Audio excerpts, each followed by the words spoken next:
ربیع اول کے نام کا مطلب کیا ہے؟ حضرت عبد المطلب نے آپ صلی اللہ علیہ وسلم کا نام محمد رکھا۔ زکوٰۃ کا انکار کرنے والوں کے خلاف اور جھوٹی نبوت کا دعویٰ کرنے والوں کے خلاف حضرت ابوبکر صدیق رضی اللہ عنہ نے اپنی خلافت میں ربیع اول کے اندر ہی ان کے خلاف جہاد کا آغاز کیا۔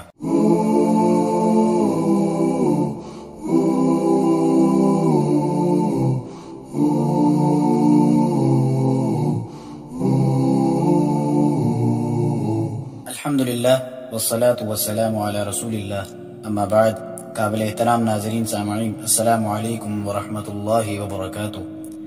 آج ہم اسلامی سال کے تیسرے مہینے ربیع اول کے بارے میں سنیں گے۔ جیسا کہ ہم سب کو معلوم ہے کہ اس ماہ مبارک کا آغاز ہو چکا ہے، تو اسی سلسلے میں ہم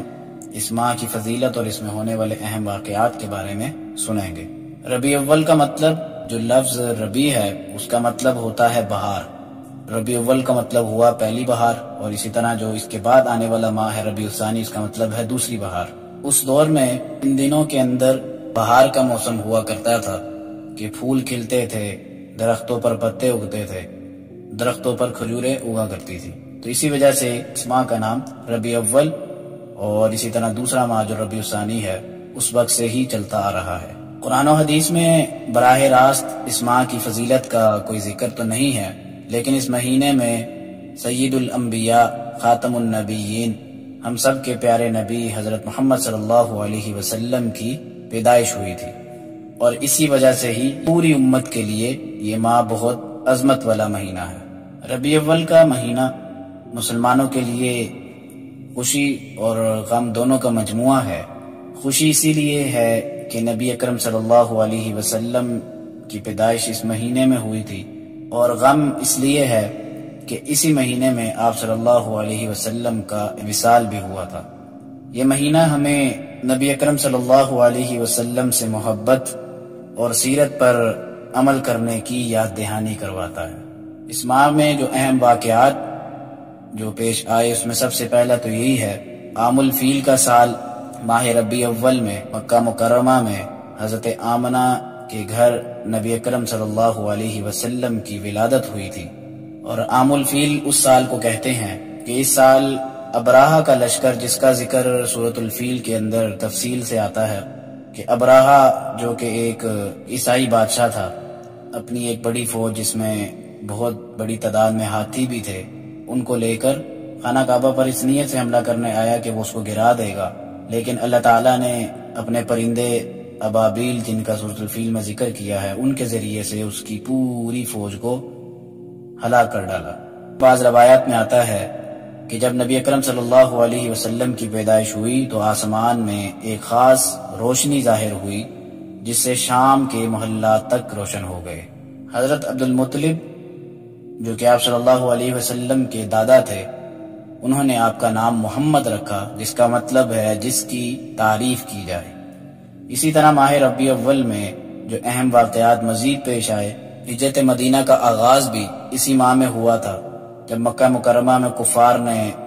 بہت زیادہ ظلم کرنا شروع کر دیا تو نبی اکرم صلی اللہ علیہ وسلم نے مدینہ کی طرف ہجرت فرمائی تھی،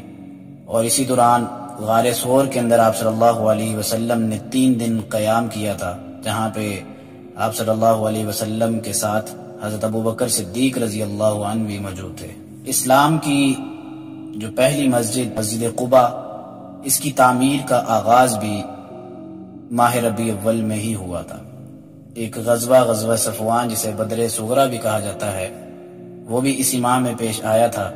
حضرت بلال رضی اللہ عنہ کو اذان دینے کا شرف ملا، جو کہ اسلامی معاشرے میں اذان کی ابتدا تھی۔ اور ماہ ربیع اول میں ہی، جس طرح ہم پہلے سن چکے ہیں، امت مسلمہ کے لیے غم کا مہینہ بھی ہے اور خوشی کا مہینہ بھی ہے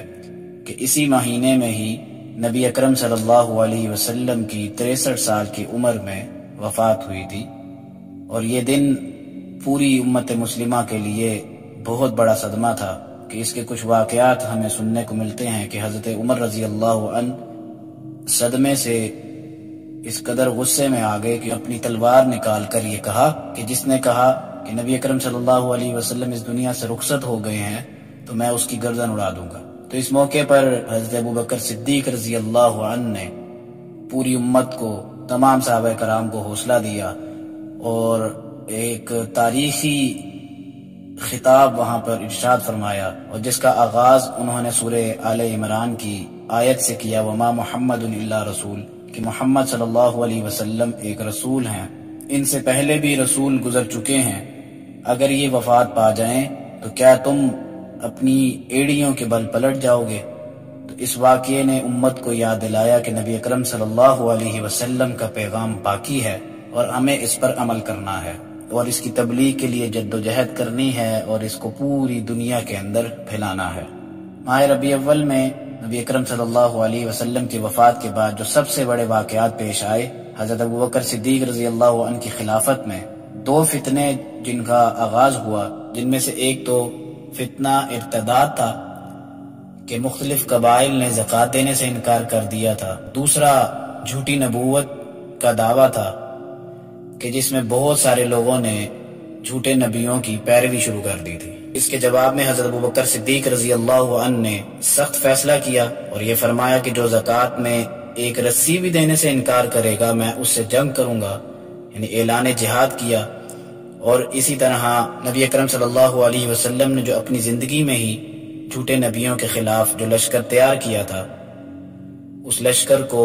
دوبارہ سے ترتیب دے کے حضرت اسامہ بن زید رضی اللہ عنہ کی قیادت میں دوبارہ سے روانہ کیا، جھوٹے نبیوں کے خلاف اور ان کے پیروکاروں کے خلاف اعلان جہاد کیا۔